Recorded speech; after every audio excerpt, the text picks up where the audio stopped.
الاهلي تعاقد مع مدير فني فعليا. ركزوا جدا جدا جدا في الاسم اللي انا هقوله، لان دي في حد ذاتها، مع ان دي المفروض ما تذكرش، يعني المفروض الامر ده ما يتقالش كده. يعني سبحان الله بقت معاناه عند المنظومه اللي ما يسمى الاعلاميه الكرويه. بقت حاجه كارثيه بجد بقى. يعني شيء زي ما بيقولوا كده عليه مضحك مبكي، اقسم بالله.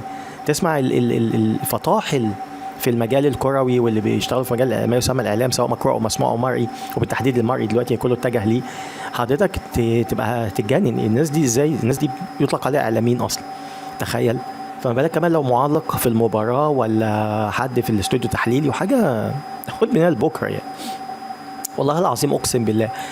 عايز اقول لكم حاجه زي دي ممكن جدا، ممكن ناس كتير قوي تقول دي حاجه تافهه. لا مش تافهه، لان خلوا بالكم زي ما بيقولوا كده ايه، معظم اللي هو الحكمه اللي كانت تقول حاجه بمعنى يعني ان النار العاليه جدا جدا جدا بتيجي من مستصغر الشر. تمام. يعني اسوأ النار واصعب النار بتيجي من مستصغر الشر. انا هنا مش بقول نار وبتاع اعوذ بالله، ما اقصدش، كان بتكلم ان الامور الاوفر جدا والامور الصعبه جدا بتيجي اساسها بيكون حاجات بسيطه للغايه، بسيطه جدا. فحضرتك لو انت ما انتبهتش للبسيط جدا ده، ان ده بيديك ارهاصه او بيديك مثل او بيديك عبره او بيديك هتعرف ايه؟ هتعرف ازاي؟ ما دي من الامور المهمه جدا جدا جدا، بتعرفك حاجه اسمها استقراء الحدث قبل حدوثه. كويس. فلما تيجي حضرتك عايز تحكم على شخص، عايز تعرف امكانياته وقدراته، انت دلوقتي انت البوزيشن بتاعك ايه؟ انت حضرتك اعلامي قدام الناس، ولا قدام ده ليه متطلبات.